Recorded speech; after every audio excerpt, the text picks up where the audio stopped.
Hello and welcome to today's webinar on Tyler Live Sport. We've got a really exciting show for you today. I am Sean Wilmont. This is my co-host, Joe Zamora. So today on the docket, we are actually going to be talking about the integrations and techniques and design techniques of Tyler Live Sport, including inputs and outputs, and most notably, one of the inputs is the Daktronics All Sport 5000 series here. So we're going to be talking about different ways to control the data in your sports broadcasts. We've got some exciting stuff to stick around for. We are doing a giveaway for Tyler Live Sport. We've also got some really exciting features coming up for Tyler Live Sport in the near future. So some of those include we're doing updates to the scoreboard, the software scoreboard control tools. We're also, and I don't know if I should be mentioning this, but we have kind of a small crowd today. In the pipeline, there's going to be some work done on making Tyler Live compatible with the BitFocus companion. In addition to that, we also have an instant replay feature for Vividcast that isn't technically a Tyler Live Sport feature, but there is such a strong interplay between the two of them that I think it's worth mentioning in today's call. Exactly. So just a quick recap of what Tyler Live 5 is. Tyler Live 5 is the best way to let you design, link data, and play out your sports graphics. It plugs into your existing broadcast solutions via NDI, HDMI, SDI, and a handful of other output methods. Not only does it let you control the data, but it also comes with a built-in design tool that lets you build your own designs from scratch. So whether or not you want to develop your own thing or you want to get up and running quickly, Tyler Live will work for you. There are a few features that are unique to Tyler Live because of the fact that it includes the design tool in the playout tool. So some of those features are variable translation, which basically lets you convert one text string to another string. In our software, it's how you do timeouts. Basically, it lets you convert a number to a series of dashes, which you usually see as timeouts. And we're going to be talking about that a little bit later, I presume. Yeah. We also going to have visibility variables, and you can control your player names with certain types of spreadsheet integrations. So Joe is going to dive into a little bit more detail on this stuff. Sure, thanks, Sean.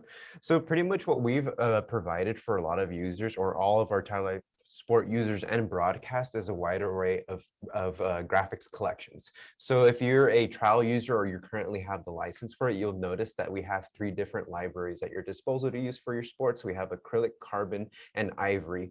All 3 of these collections have their own distinct set of score bugs that all accommodate the different data controllers that we support for those particular sports, as well as the statistical graphics to accompany them. Do note that if you happen to use any of these graphics libraries in Vividcast, they do come with their own stinger transition as well that I'll show later when we look over Vividcast and its integration with Tyler Live 5 Sport. Apart from that, we do support a wide array of data integrations. Like Sean mentioned, we do provide our own scoreboard tool controller, which allows you to manage those data sets like your scoreboard data from Tyler Live or through an internet browser, so you can control within the same network, but not on the same machine.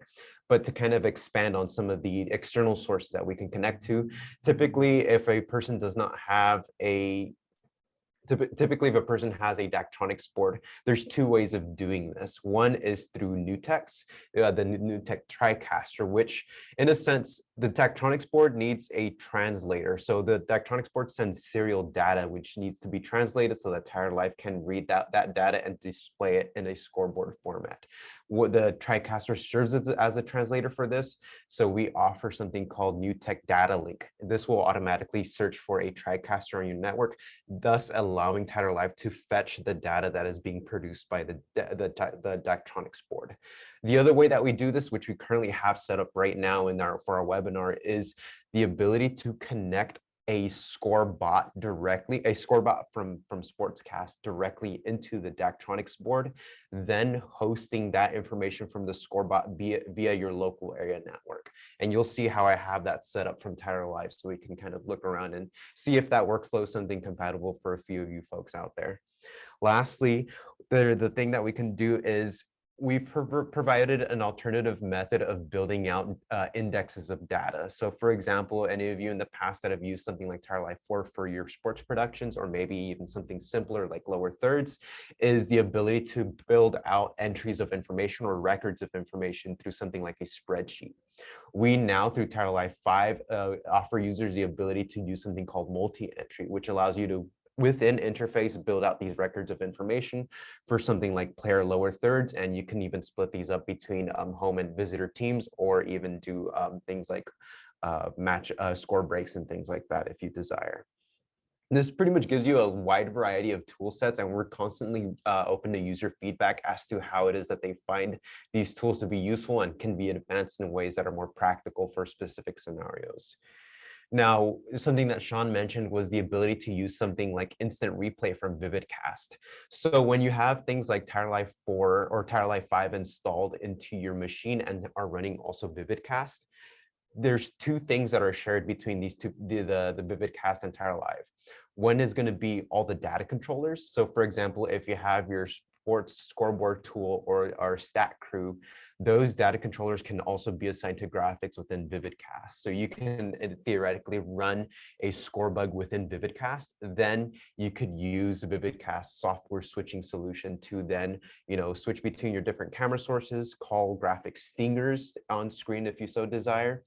The other things that get implemented as well in there are the graphics libraries. So graphics libraries and the data controllers, those are two things from Sport that you can bring directly into Vividcast to pretty much, in a sense, create your own sports production. And since Vividcast does record and stream, you can take advantage of those features to pretty much have a fully fledged sports broadcast that you then can use with the same platform to stream directly onto any of those destinations of your desire. Thank you, Joe. So we're going to do a little bit of call maintenance stuff right now.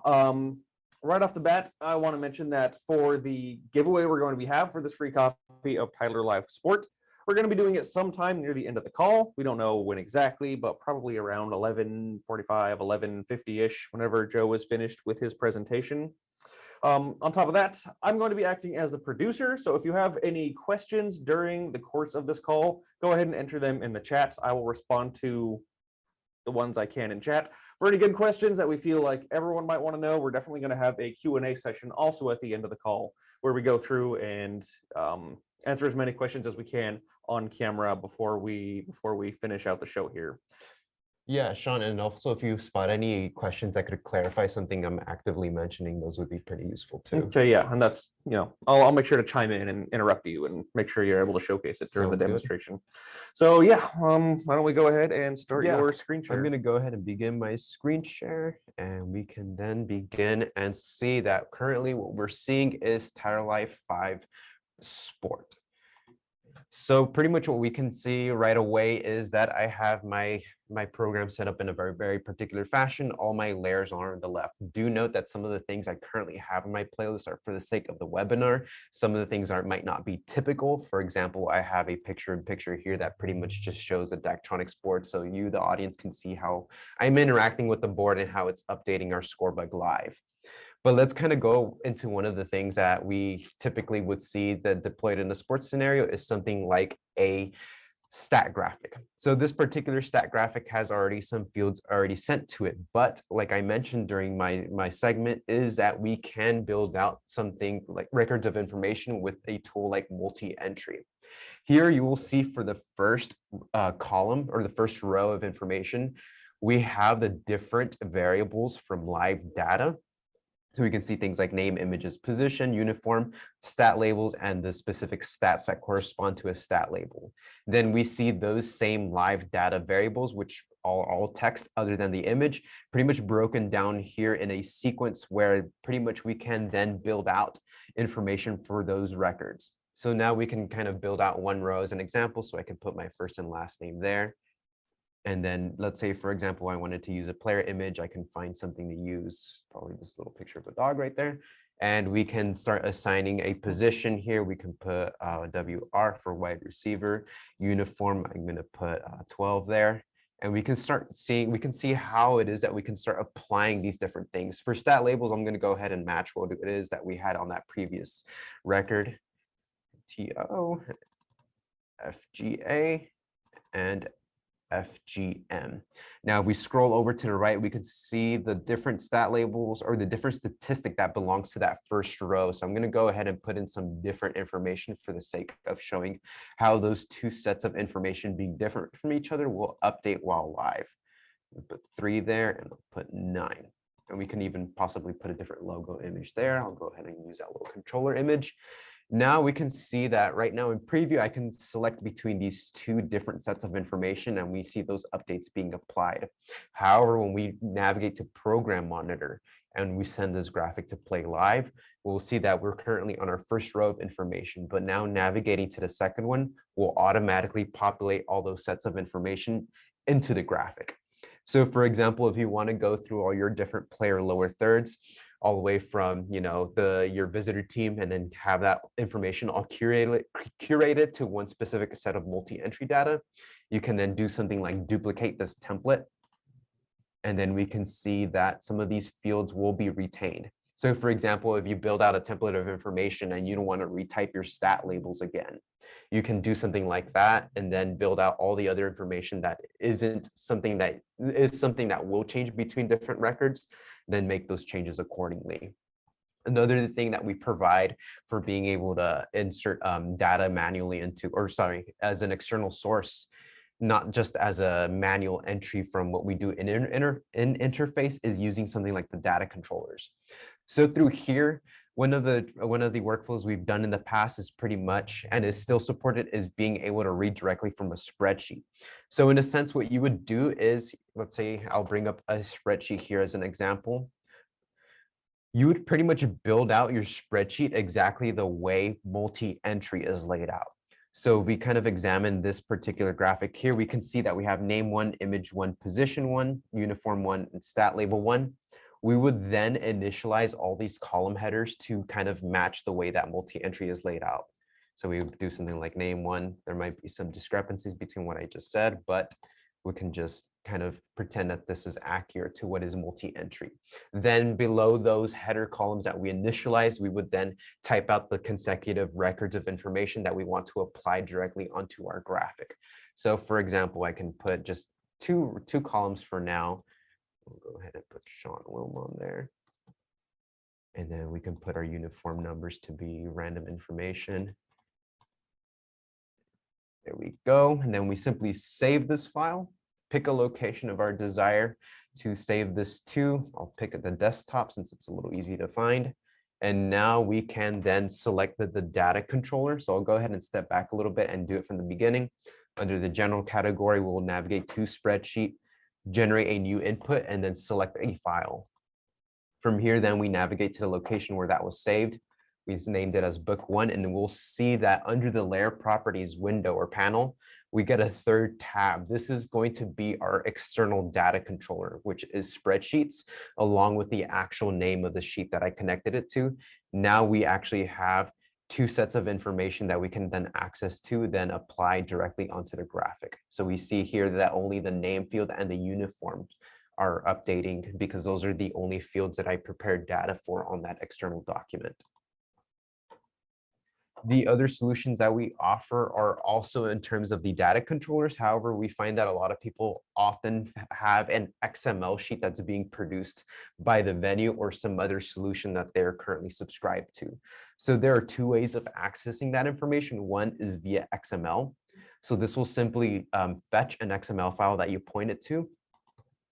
And then once that XML file is connected, you will get all the initialized variables So there's two things that can happen in your XML document that Tyler Live will recognize.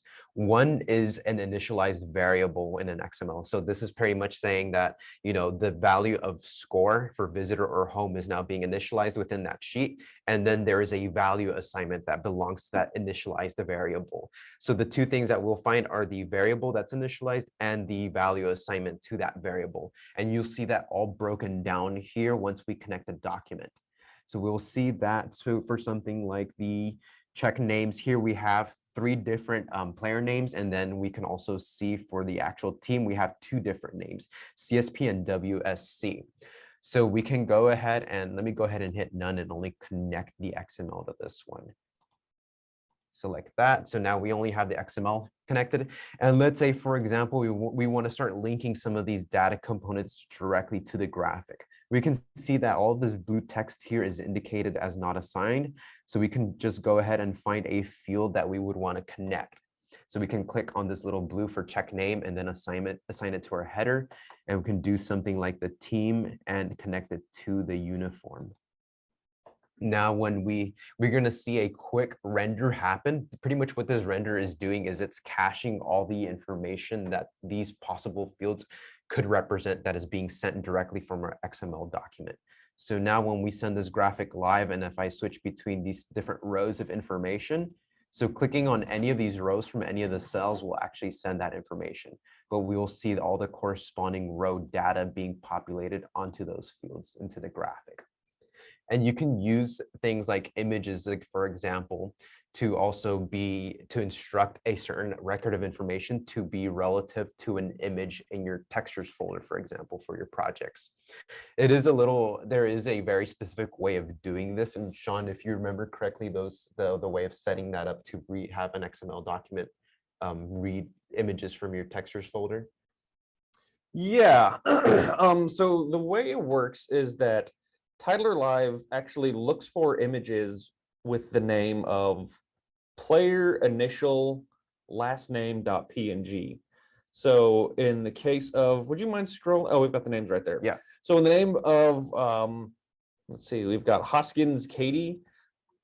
You would just make sure to include an image called KHOSKINS.png inside either the root folder of the Tyler Live project or a folder nested within it called textures. Exactly. And that's going to be the textures folder that has all the textures for all your graphics. The way it works is that Tyler Live looks in a few different locations to find different sources, different files that you're using. In the case of images, I believe it prioritizes looking for the textures, the root folder first, and then it looks under textures, and then it looks under the C downloads, program content, et cetera, et cetera. And the textures folder is a relative path, correct? So if you were to move this project, let's say, for example, you zipped up your entire folder that contains all your assets and you moved it to through a USB to a different machine and then offload it to that desktop, since it's a relative path, those connections will still be maintained from data controller and maybe any graphic you already have loaded. That is correct. We did get a question from Adam Walthall here. Walthall, sorry if I'm pronouncing your name incorrectly. Are these features only available in Tyler Live 5? So I think when you are discussing the features, maybe try to. So let just kind of to walk through the actual data controllers. So XML is available through Tyler Live 4. You might want to look at our actual breakdown to see which specific data controllers belong to sport or broadcast, but we can kind of step through these right now. So Spreadsheet is available for Tyler Live 4 as well and 5.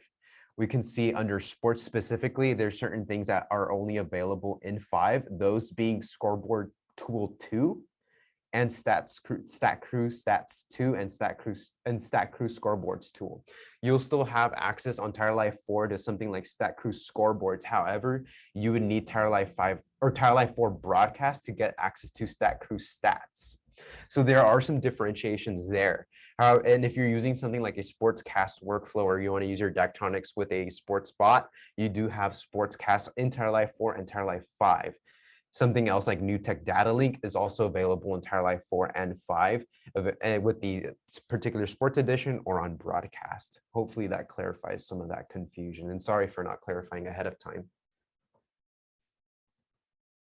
So kind of moving a little bit forward as to how we would, let's say, for example, we want to manage our XML data through a friendlier interface.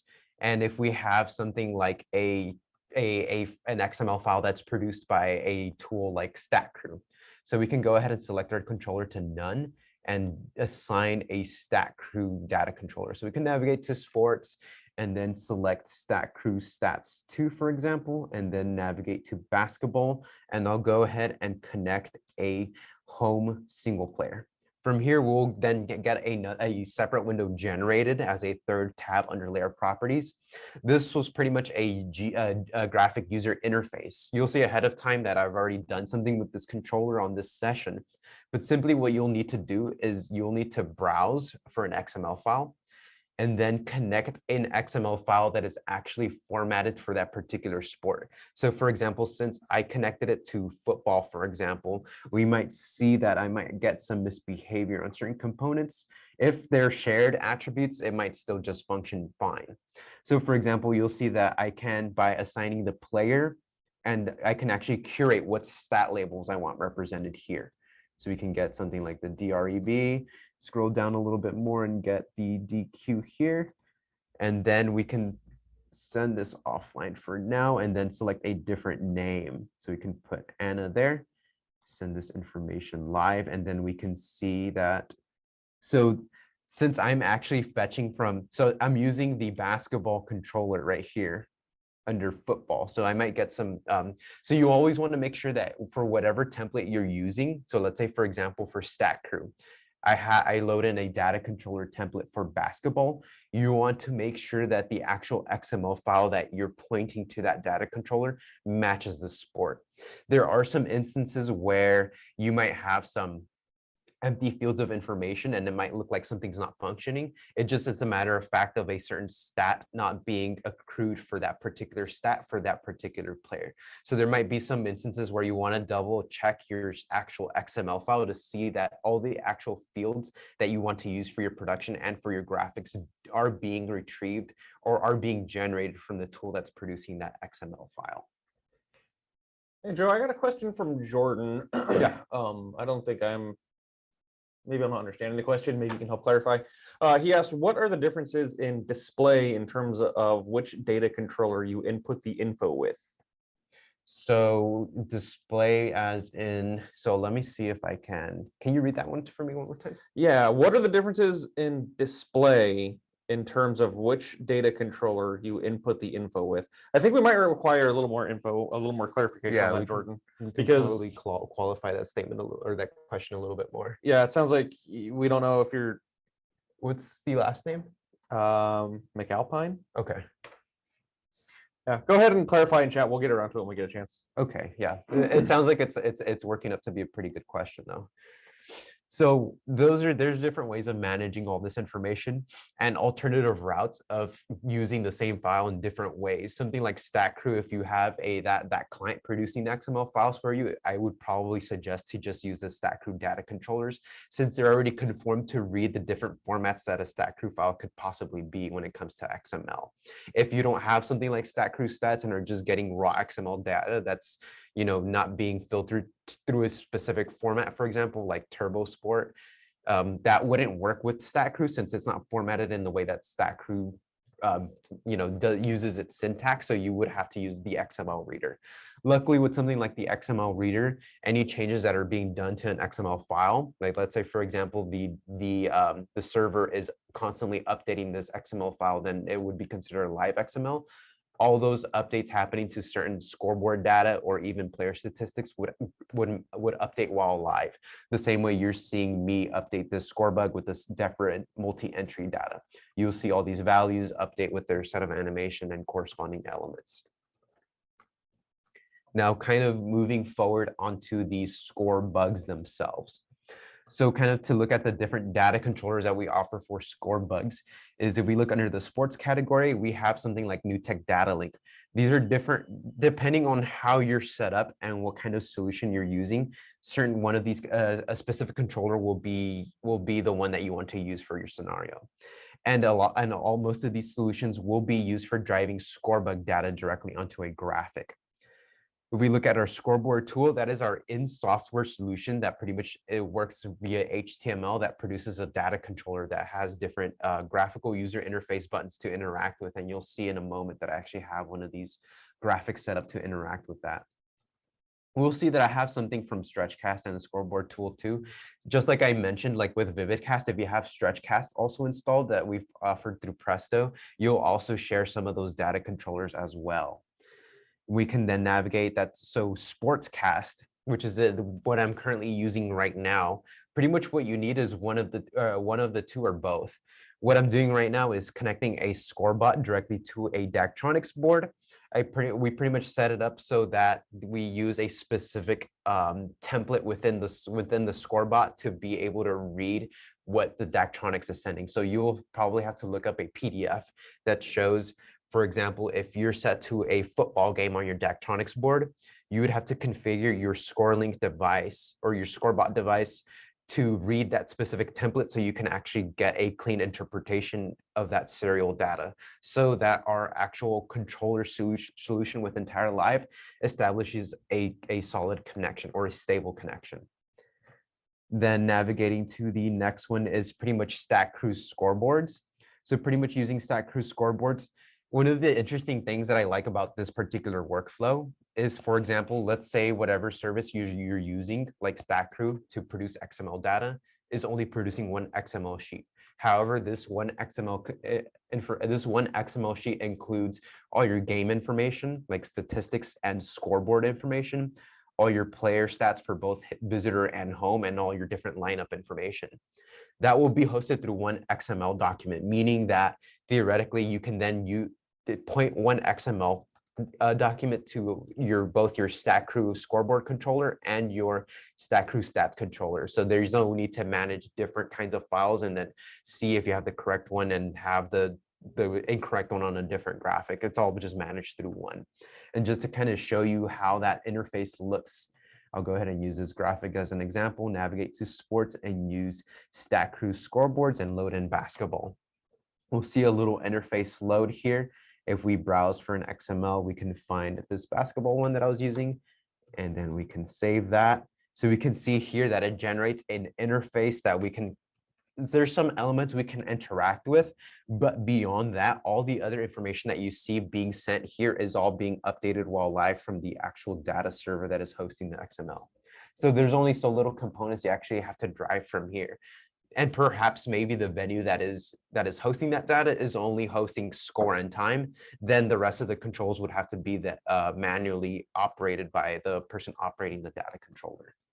Do note that things like that I mentioned, like the scoreboard tool and the StatCrew controller, can be opened from browsers. So if I click this open in browser here and I copy this web link, I can either send this web link to somebody that is also operating within the same local area network, or if I want to operate via the external browser, I can then do that here.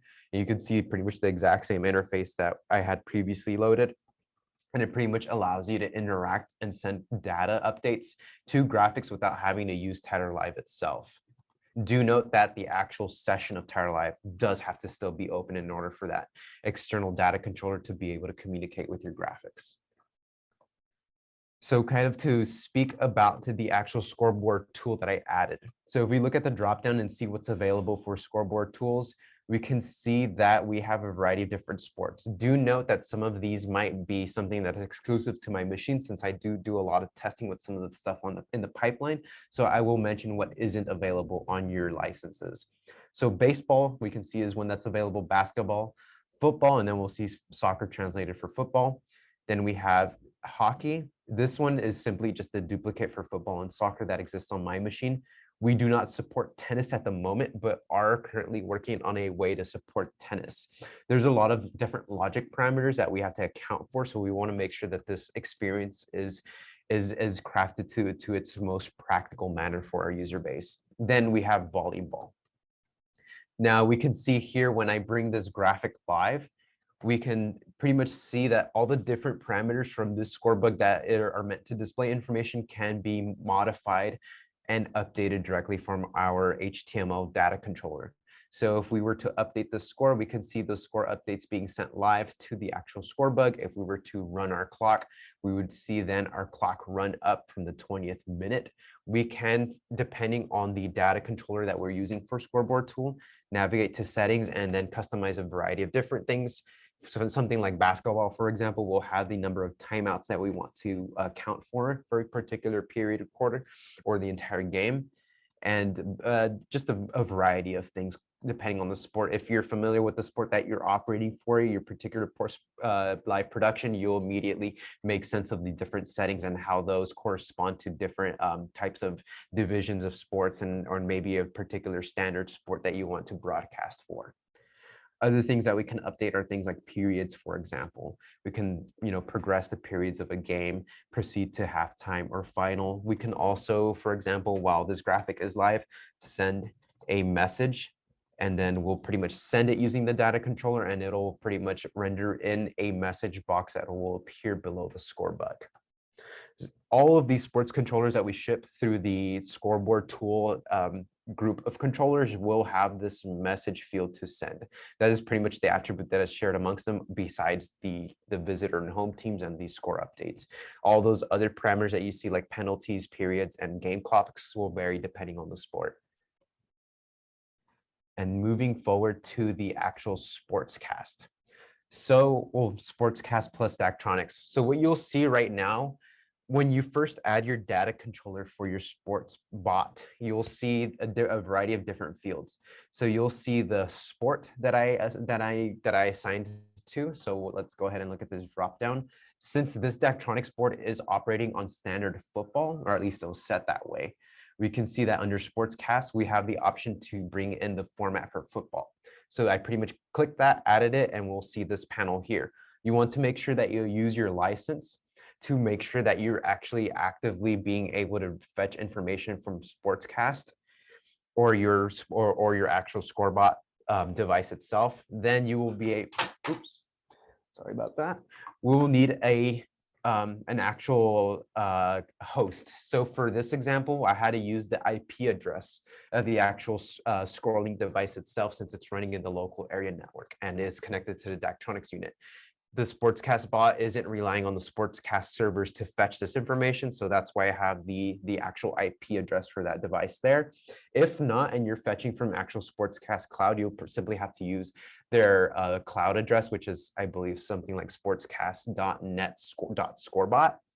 Then the next things you have to do is your Scorebot will have a bot number assigned to it, whether it's a virtual bot or a hardware device bot. You will need to use that bot number there. And usually what I've seen is for the channel number, usually defaults to 0. You'll typically know if you're in a situation where your channel isn't 0. And then you'll hit the button connect, and this will establish a link between your data controller and whatever it is that is sending that data. So now we can go ahead and play our football graphic, and we can see here, I'll bring in my picture-in-picture, and we can see my hand here. So now I'm going to begin to interact with a device. So when we're going to go ahead, if we look at the clock right next to the first period, I'm going to go ahead and start that clock. Let me go ahead and hit menu, start a new game actually. And then we can go ahead and start that clock, and we can see the clock is running down, and our score bug is actually getting those updates applied immediately onto it. So it's pretty much in real time. It actually is kind of hard to see the clock running down. Maybe just mouse over that mouse over that area on the screen. Oh, there you go. That works. Yeah, I'll make that screen a little larger. So we can see here that the clock is running down and matching pretty much what the Daktronics board is showing on its digital display, its analog display. So then if we want to, for example, advance our period, we can go ahead and proceed in our quarter. So we'll go ahead and advance the period. We can see that on the actual graphic, we proceeded to the second quarter. Now, do note that the way we're seeing the data being produced in real time by the Daktronics board is similar to what you'll see if you connect via XML, if you connect via Sportscast servers, if you're using our Scoreboard tool or using NewTek Data Link. All of these will pretty much be the same experience, just from different data sources. So you can go ahead and add something like score to one of our teams. We can add in multiples of 2 because it is football, 3, or maybe even 6. send that information, and then we can do the same treatment for the other team as well. For example, if we have our possession, we can go ahead and put the possession on. Let me see if I have that set up right on here to pass that over to the other. Ball on, enter yes. So we can see that now we are on our down 1 and distance 10, and our possession has been passed to the home team. You can see we can go ahead and pass this possession over to the next. Set play direction 1, ball 20, sure. Let's do that, and now we the possession over to the visitor team. That's so cool. We can do something like, have our downs proceed over. We can go ahead and add to 1, 4. Am I sending that? First down. I believe I'm pressing something wrong. Sorry. So down 1, yes, enter. So there we go. We got the number of 3 for the down. If we go ahead and go yards to go and edit this value to be something like 12 and we hit yes, we'll see the value of 12 being sent. If I use my start clock right here that I have on the little button display here, I can go ahead and trigger that, and we can see that the clock number 2 on the little gray box is being updated. I can then hit the horn here to set that to 40, and then I can reset that if I need to and then run it again. As you can probably guess, using these all sport surfaces has a bit of a learning curve in and of themselves. And that's why it's nice to have Tyler Live tie into it exactly, so you don't have to have a learning curve for 2 separate score systems. Yeah, so it just depends what kind of gear you have, what you're familiar with, and what suits. What is the least tedious way for you to figure out what it is? Because I've met with a lot of our users that already have a Daktronics board, but they don't have a TriCaster. So then I'll either suggest them if it's within your budget, you can get a TriCaster, and this will probably solve other workflow answers, like in terms of having an actual switcher that you can send NDI to, or maybe they already have things that speak for that workflow. Then it's just a matter of getting something that interprets the serial data, and that solution in this particular scenario is a ScoreLink device. Depending on where you live and what services are available, something like Sportscast might not be at your disposal to get, but I'm pretty sure, and pretty much the way that we have this is a cord running straight into the Allsport. I forget the actual port for that cord, but you will see that there's a port that corresponds strictly for serial data. If you have a hardware device that can link to that serial data port and can host information via a local area network, you can use something like any kind of translation method to use our data controller to connect to that data. But one thing that I have found a relief, at least in terms of a lot of our users, is that a lot of their services do host XML data. And using the XML data controller or something like StatCrew is guaranteed to get those live in real-time updates to their score bugs and other sports graphics. We got a question from Brian Byrne, and I'll leave this up to your expertise because Joe's the one who set all this up. I don't want to break anything. He asked if we can show the device it's connected to. He has to see the Sportscast box. Yeah, I'll see if I can bring it up because it's in a difficult spot here. Yeah, and if we don't need this camera anymore, maybe we can scoot it back. So yeah, I can just set it on top of the Daktronics board. So is there anything specific, or is it just curious about what? He just asked, can you show the device that the Allsport is connected to the network? So we can see all the different parameters that exist. It's a little blurry, so I'll go ahead and move that a little closer. We can see all the different settings that are relevant to that. So we can see even the bot number there. We can see what sport it's set to, and we'll see even the template information that we need to set. So I believe it's one of these menus. Yeah, there we go. So there's a code. So the Daktronics board has a specific code, and it's split by 2 different sets of numbers. There's a PDF somewhere that they have, and if you want to have access to this PDF, we can probably email NewBlue at webinars, and I can probably find that link and send it over. But this is pretty much the template that the Daktronics board needs the ScoreLink to be set to, so that it can actually read the information and interpret it. Yeah, and for a recap, and maybe for anyone tuning to this point in the video, the Allsport is your control surface. All of its information, I don't know if you call it analog. It's serial data. Yeah, so it exports all of its all of its data is serial. It pipes that out into the sportscast device. There's also a company called Scoreboard who does one of these devices as well. So it's Sportscast and Scoreboard are the primary ones. Those ones digitize that information, and then it is that digitized information that then goes into Titler Live over the network. Exactly. One of the solutions that I also found pretty interesting that I believe is flexible in its own regard, but does take some technical know-how to get running smoothly, is using something like Scoreboard OCR. This solution produces XML data. And pretty much what this tool does is if you have any kind of camera or video clip, you can pretty much make that camera point at a scoreboard, and then the software itself will then identify which digits are being displayed. Then you can pretty much set different XML or variable parameters. So for example, if you're capturing a game clock and a visitor's score and a home team score, you can assign those to be whatever, you can assign them to be home score and then visitor score and then game clock, and then it'll produce XML data in real time that you could use then Titler Live to connect to that. They do have a variety of different documentation available. So it is called Scoreboard OCR. They have an application that runs on your desktop, and you can actually see that there's a document as well for using that with something like Titler Live. So that kind of covers this segment regarding the with Titler Live 5 and with the different data controllers. One thing that I'm going to do real quick is prepare for the Vividcast portion of this. So one thing that I'm using is actually a feature that's exclusive with Titler Live 5 is bringing in a media clip. And I do want to thank Jordan Cornea from the Point Loma Nazarene University. He did provide this media clip for us.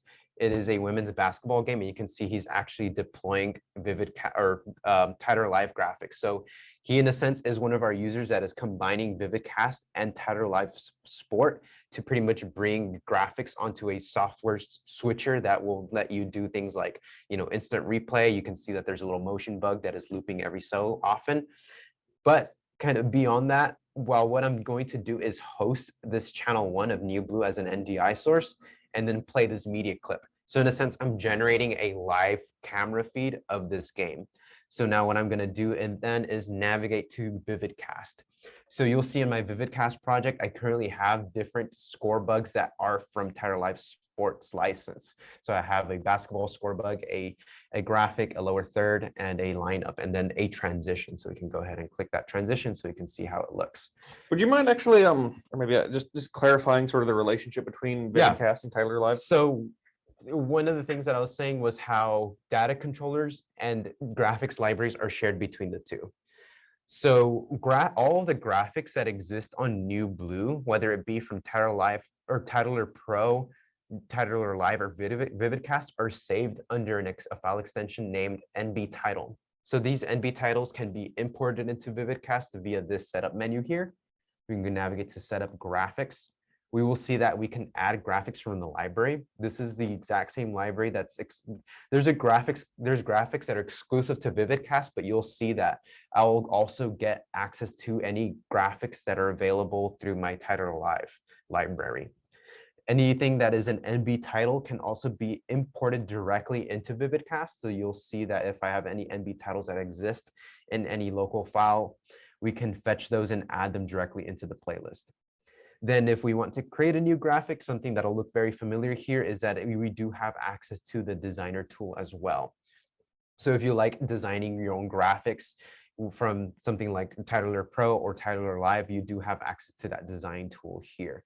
Do note that this version of the designer isn't the same one that we have currently in Titler Pro or in Titler Live 5. This designer is the one that exists in Titler Live 4. So if you want to, if it looks a little unfamiliar, depending on the license you have, this is a certain version of the designer. Kind of walking through some of the things that we can do. So for example, if I wanted to assign a data controller to graphics like I would in Titler Live, we can see that when I'm in the setup menu, I can navigate to different categories, but we need to navigate into graphics. Once we've added graphics into our playlist, so this is our playlist here, which is also reflected on the left panel, we can use this little drop down that's under graphics control to assign data controllers. And we can see under this column, or these different categories is we have pretty much available to us all the different data controllers that would ship with something like Tire Life 5. Or even in my scenario, I do have a license of Broadcast. You will see all the data controllers from something like Broadcast. So you even see like the API examples and some of our gaming stuff. All of that will be visible from here. And kind of showing how we would then do something like, let's say, for example, I want to bring in a camera source that is recording my live game. So what the next thing I would need to do is set up a live video input. This will detect any web camera sources, any NDI sources, screens that you have on your current machine, and host them via to be a live camera feed. So you can see here, I am pretty much fetching that NDI feed that's being hosted through Tire Live. I can also add an additional input, and I can grab a PTZ optics camera that's in the office. We'll go ahead and see the lights are off right now, but we can see that it's pretty much a live video source. Now, the next thing we want to do to be able to curate instant replay is enable this instant replay toggle. Now, underneath the toggle, we will see instant replay, and we can set the timer for how long it's going to log that replay.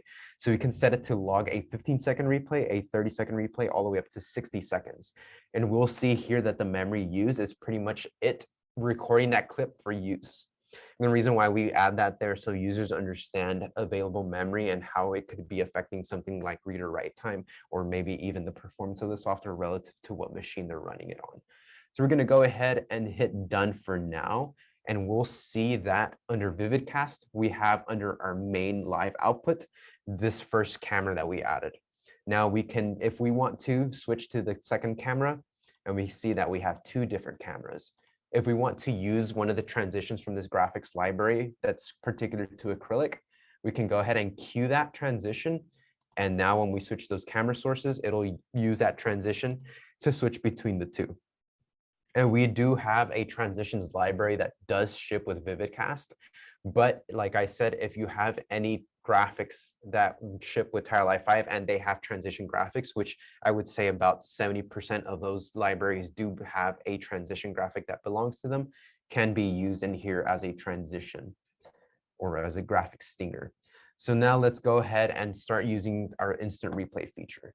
So let me go ahead and move this from the top so I can actually interact with that top bar UI.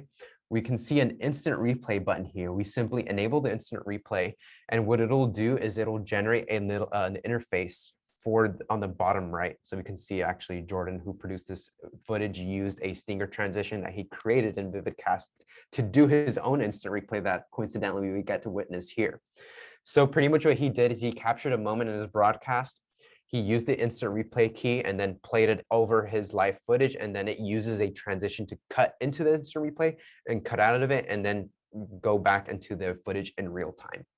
So one thing that we need to do in order to do that ourselves is we can see here that we are currently on our live feed. Now what we need to do is, let me move this a little higher and enter replay. So once we enter replay, we will see that when we enter the replay, it is going to start recording that. When we play or click between any of these two sources, it'll pretty much find that instant replay. So we can see that the live monitor is this little tiny picture here, but the cached instant replay is the larger monitor behind it. We'll see that playing in slow-mo. We can also see the runtime for that replay until it ends. We can also pause it or assign the total speed playback of it. So for example, we want to play in slow motion in quarter times or half times. We can assign that from here, or if we want to have it sped up or be in real time, we can use that option from here. But it's just a matter of clicking between, and it's pretty seamless in my opinion, being able to click between your real-time footage and then cutting into your instant replay footage. And then we can exit the replay, and then we can start generating a new replay by either clicking the instant replay again or jumping back into here. So let's say, for example, I enter my replay again. Now I've generated a new replay once I hit the enter based off of the time code that I see being recorded to the left of it. Got another great question from Adam Walthall. Can you scrub forward in the replay? I believe so, but let me go ahead and show this. So we can scrub through the replay and then play it. And now it'll play through the scrub through point right here. that is the starting point, and then it just kind of plays out throughout it.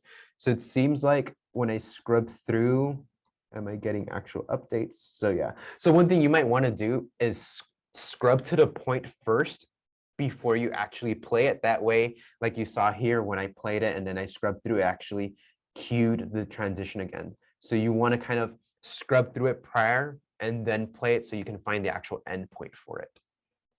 It might take a little bit of like some practice getting familiar what cues what, because there are a lot of things to interact with on this interface.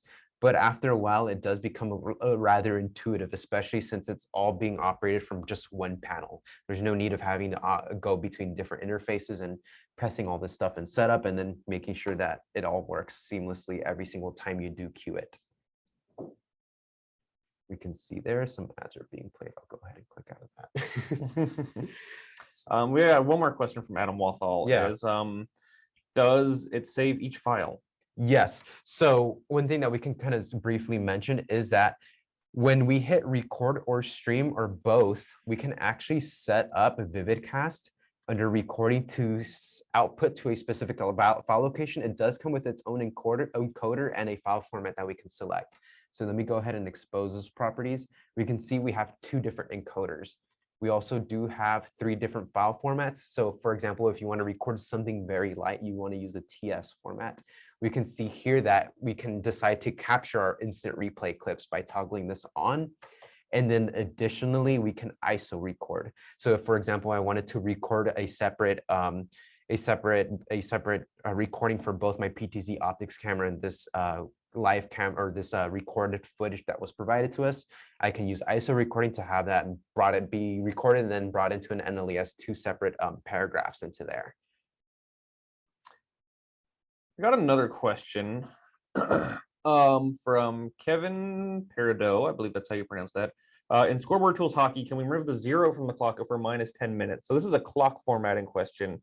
And I believe the answer is no. Yeah, I believe the straight answer for that is no. I guess I could ask a question back: is which data controller are you using? Does it sound like they're using the Scoreboard tool data controller? Okay, yeah. So all the formatting that's being produced on the Scoreboard tool data controller is all strict formatting. You might want inspect the settings and see if there's any.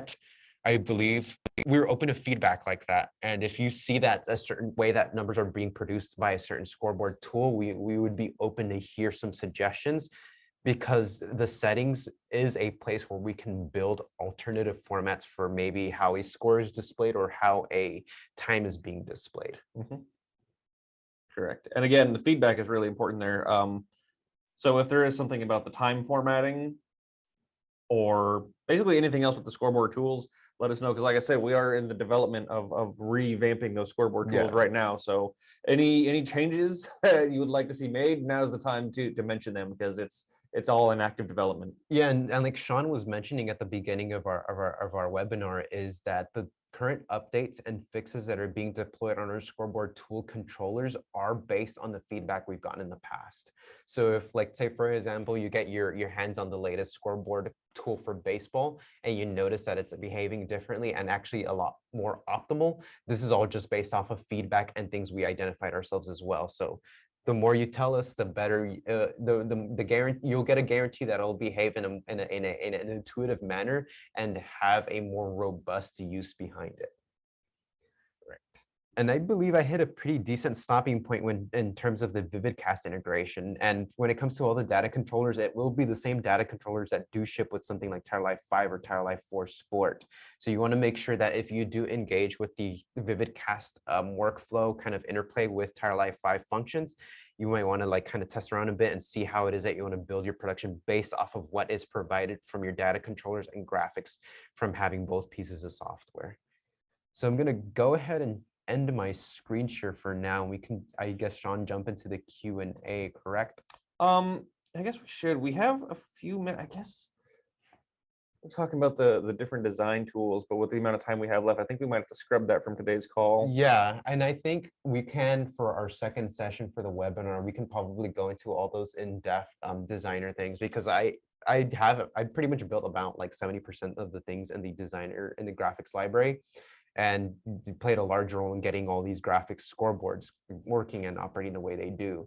So I believe leaving that for a second session, and anybody who's here now and knows somebody that would like to learn more about that, let them know that we're going to have a second session, that we can do that. Yeah, I think having a designer session is in the works because we've barely touched on it, and there's so much you can do with the designer. There's a wide variety of different variable types we have. We have things like visibility, we have textures, we have colors, gradients, we have text, we have things like static and variable text, which sometimes a lot of users want to understand more about the difference between the two and how they interact with our playout interface elements. It's a loaded topic, so we want to make sure that we curate this experience to answer the most possible from that. Yeah. Yes, so we have a few questions. We got about 4 minutes left, so we got some really good questions we can answer here. Brett asked me a follow-up question, which I typed up an answer for and then got distracted and forgot all about it. So his first question was, TO4 support NDI out with alpha channels, to which the answer is yes. The follow-up question is how many channels, and does this concurrently work with SDI key and fill via, say, a Blackmagic Decklink card? So it depends on the version that you're using. With Tyler Live Sport for Tyler Live 5 Sport, I think is just able to do the one channel. Yes, so through Sport and Present, you're only able to do one channel, and this is both for SDI and NDI. Yeah, and the way that works in SDI is it's one channel being output from Tyler Live, but it's outputting a key channel and a fill channel. So it's able to be picked up by your switcher as conventional key and fill. Yeah, and kind of to address that a little bit further, if you're using something like Tyler Live 5 Broadcast or maybe Tyler Live 4 Broadcast, you can do up to 16 channels of NDI and up to 16 channels of SDI too, but that limit is going to be to the amount of SDI lines available on your actual card and or switcher. Correct.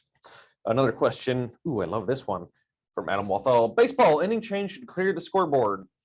Totally agree. It's coming. It's actually, I just read an email about it 30 seconds before this call. So that is a feature that we are implementing. Brian Byrne also asked, this is more of a pure Vividcast question, but in Vividcast, can you assign an audio file to a media clip? For example, if you had a 15-second looping logo and wanted to add a 5-second music audio to it to associate to the looping logo. Yeah, you can make audio follow video. There's a setting for it under, let me just go ahead and share my screen again so we can look at it. And while I'm doing that, Sean, see if there's another question that we can get ready for right now. Absolutely. Well, we got a statement. Adam Walthall would definitely love to be in the designer web series, so that's good. At least we have at least one viewer for the series. Let me make sure. So under our live audio input, we can see that we can assign an audio source. So we can go ahead and assign this new tech link that isn't producing anything, and then we can make it follow a particular video source. So that's actually live. He's talking about media clips. Oh, media clips. So let me go ahead and add a media clip and see what kind of level of interaction I get.